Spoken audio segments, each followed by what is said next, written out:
Ever walk out of a conversation feeling played? You agreed to something you didn't want to, apologized when it wasn't your fault. You weren't out-talked. You were outplayed. That is the art of an emotional manipulator. And today, I'm giving you their secret playbook. Chapter 1. The Blueprint. How they read your mind. Before any great artist begins a masterpiece, they must first intimately understand their canvas, its texture, its grain, how it absorbs the paint. An emotional manipulator is no different. Their first and most crucial step is not to act, but to study. They are creating a detailed psychological blueprint of you, and they do it with a terrifying patience. This brings us to the first principle of their dark art.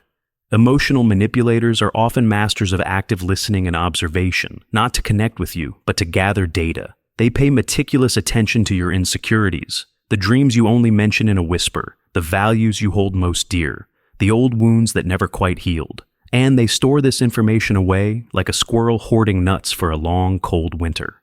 They remember the name of your childhood pet, the time you felt embarrassed in high school, the one compliment that makes your entire face light up. To you, these are moments of connection.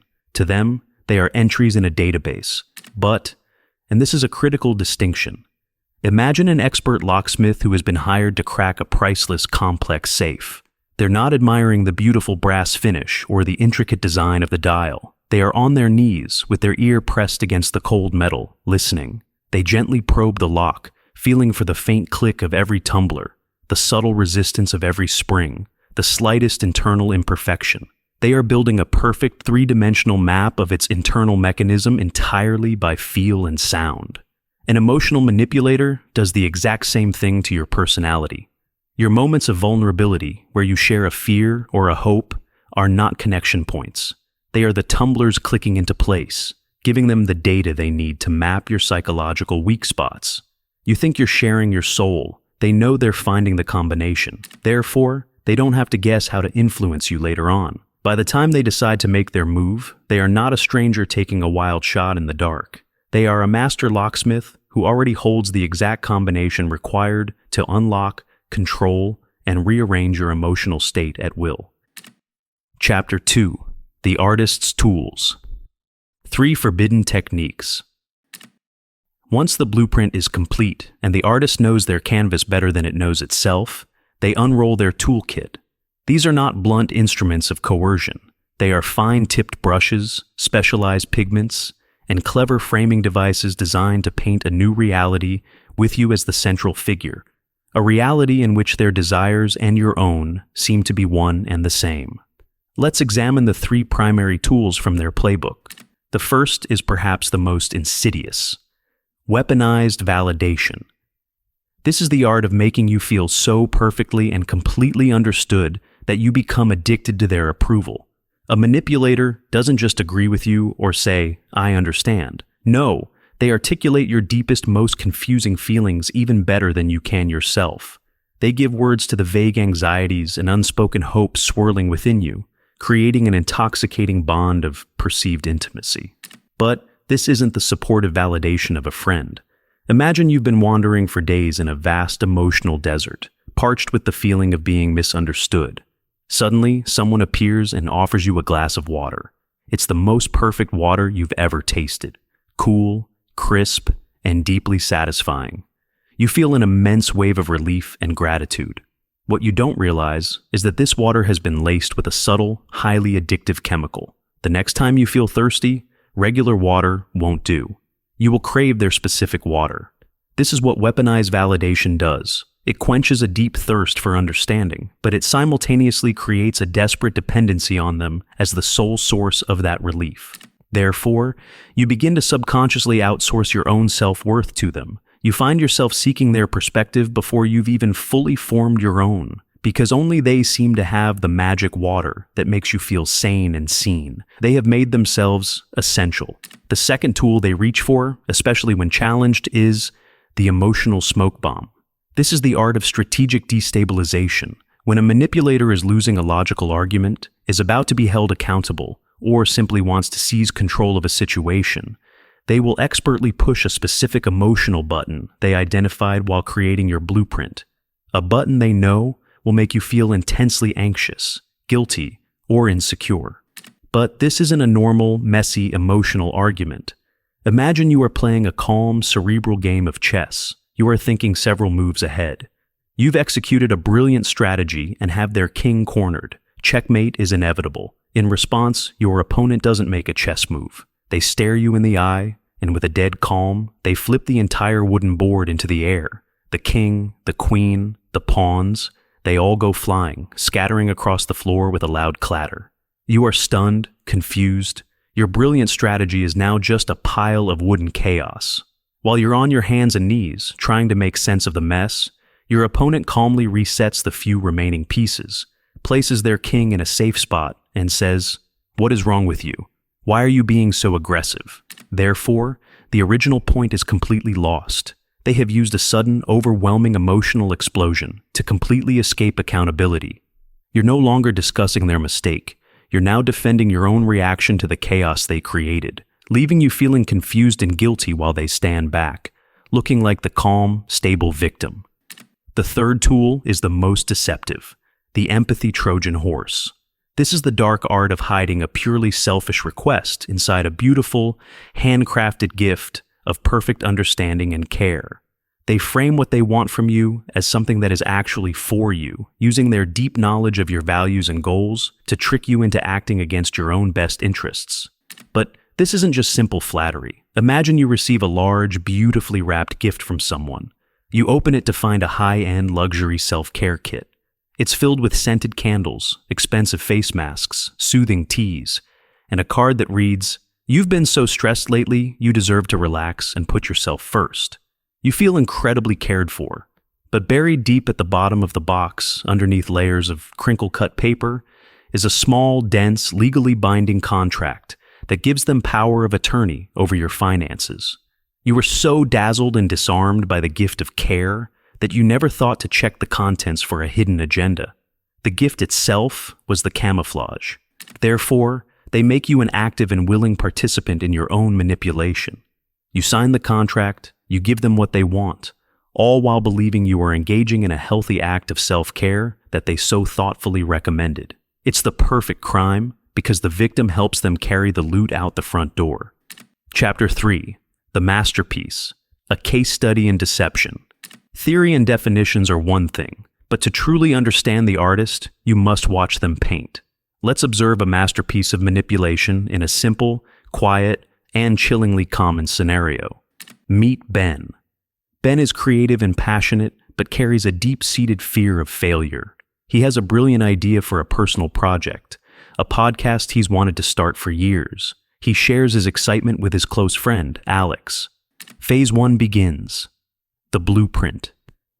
As Ben passionately describes his podcast idea, his voice alive with energy, Alex listens with a serene, focused intensity. But Alex isn't listening to the idea. He's listening to the spaces between the words. He hears the slight tremor when Ben says, "I just hope people listen." He sees the flicker of doubt in Ben's eyes when he adds, "I'm just worried they'll think it's stupid." Alex files these data points away. The core insecurity isn't the project. It's the fear of public judgment. The blueprint is complete. A few days later, Alex deploys tool number 1, weaponized validation. He says to Ben, "You know, I've been thinking about your podcast idea. The reason it's so brilliant is because you're such a deep thinker. You see the world with a complexity most people miss. And honestly, that's what I've always admired most about you. You're not afraid to be smarter than the room." Ben feels a profound warmth spread through his chest. He feels seen. He feels known. The addictive water has been served. Weeks pass. Ben buys a microphone and starts outlining episodes. His excitement is building. Now Alex sees the project becoming real, and for reasons of his own, jealousy, a need for control, he decides it's time to shut it down. He prepares tool number 3, the empathy Trojan Horse. He approaches Ben with a look of deep, loving concern on his face. "Hey, can I talk to you for a second? It's about the podcast. Because I care about you so much, and because I know how much pressure you put on yourself, I'm genuinely worried that it's going to cause you too much stress and anxiety. Putting yourself out there, dealing with potential criticism, your mental health is more important than any project. Maybe it would be better to put it on hold for now, just to protect yourself. Notice the artistry. The request, "Stop your project," is hidden inside a gift of, "I'm protecting your mental health." Alex is using Ben's own insecurity, the one he identified weeks ago, as the justification. He's not attacking the dream, he's protecting the dreamer. And so, Ben, feeling perfectly understood and deeply cared for by the one person who truly gets him, agrees. He puts the microphone back in the box. He tells himself it's a mature act of self-care. He feels a strange, hollow sense of relief, never realizing that his dream wasn't put on hold by his own anxiety, but was surgically, masterfully, and invisibly suffocated from the outside. That is the finished masterpiece. Chapter 4. The Defense Against the Dark Arts. How to spot the artist. So, how do you defend against an art form so subtle, an attack so elegantly disguised as affection? You cannot out-manipulate a manipulator. Trying to play their game is like trying to outpaint Leonardo. The only defense is to develop the eye of a critic. You must learn to recognize the artifice, to see the brushstrokes, and to refuse to be the canvas. Here are 3 practical techniques to defend yourself. The first defense is the action versus words ledger. This is a simple but powerful mental habit. Emotional artists are poets with their words. Their promises are beautiful. Their apologies are flawless. Their declarations of support are Shakespearean. But their actions often tell a very different, much uglier story. Your job is to become a cold, dispassionate accountant of reality. In your mind, create a 2-column ledger. In one column, write down their beautiful words. In the other, write down their actual, tangible actions. But this is not about tracking every little mistake. This is about observing a consistent pattern over time. Think of it like a restaurant that has a stunningly beautiful menu. The photos are professionally shot. The descriptions of the food are so poetic they could make you weep. It promises the culinary experience of a lifetime. But when the food actually arrives at your table, it's lukewarm, the portion is small, and it tastes like cardboard. An emotional manipulator is a Michelin star menu designer serving day-old gas station food. You have to train yourself to rate the food, not the menu.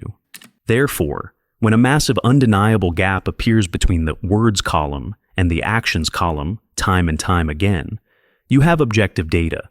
This ledger provides the hard proof that cuts through the hypnotic fog of their charisma, revealing the truth of their character over the beauty of their promises. Your second defense is the emotional aftertaste test. Manipulators are masters of managing your emotions during an interaction. They can make you feel charmed, flattered, brilliant, and safe. It's what happens after they leave that reveals the truth. So, you must learn to become a connoisseur of emotional aftertastes. But this isn't about how you feel in the heat of the moment. It's about the feeling that settles in an hour after they're gone. A healthy interaction, even a challenging one, with a true friend often leaves you feeling energized, clearer, and more like yourself. An interaction with an emotional artist, no matter how pleasant it seemed at the time, often leaves a strange, sour residue. You feel vaguely confused, a little anxious, and inexplicably drained, as if your battery has been quietly emptied. Therefore, your emotional state is a powerful diagnostic tool. That lingering, unpleasant aftertaste is your emotional immune system, telling you that you just ingested something toxic. Trust that feeling more than you trust your memory of the conversation. It's the silent alarm that goes off long after the burglar has left the building. Finally, your third defense is the too perfect alarm. This requires you to recalibrate your understanding of human connection. Be deeply, profoundly wary of instant, flawless, movie script connections. But this isn't about being cynical or closed off. Think about building a real, sturdy relationship. It's like assembling a complex piece of furniture from a flat-pack box. It's a little awkward. You pinch your fingers. Some of the screws don't seem to fit at first. You might have to wrestle with it, read the instructions, maybe even argue a little over which piece goes where. It is a messy, imperfect human process. A manipulator, by contrast, presents you with a piece of furniture that is already perfectly assembled, gleaming under the showroom lights, without a single scratch or misplaced screw. It looks incredible, but it's an illusion. It was built in a factory, not in a relationship. It's designed to be admired, not lived in. Therefore, you must learn to trust the messy process. True intimacy has friction, misunderstandings, and awkward moments. A connection that feels suspiciously perfect from the very first second is often a perfectly constructed trap. It might not be a soulmate you've found, but a very skilled artist who has just finished studying their new canvas. So, there you have it. Emotional manipulation isn't a simple disagreement or a clash of personalities. It is a dark art form, a quiet, deliberate performance where one person is the artist and the other doesn't even know they are the canvas, being painted into a corner. But the beautiful thing about learning these secrets is that you can now see the performance for what it is. You can spot the artist's tools. You can feel the emotional aftertaste. You can recognize the gap between their words and their actions. This knowledge doesn't make you cynical. It makes you discerning. It gives you the power to choose who gets to hold a brush and to protect the priceless canvas that is your own mind. If you want to continue exploring the hidden mechanics of human psychology and arm yourself with understanding, subscribe for more, because the best defense is always knowing the game.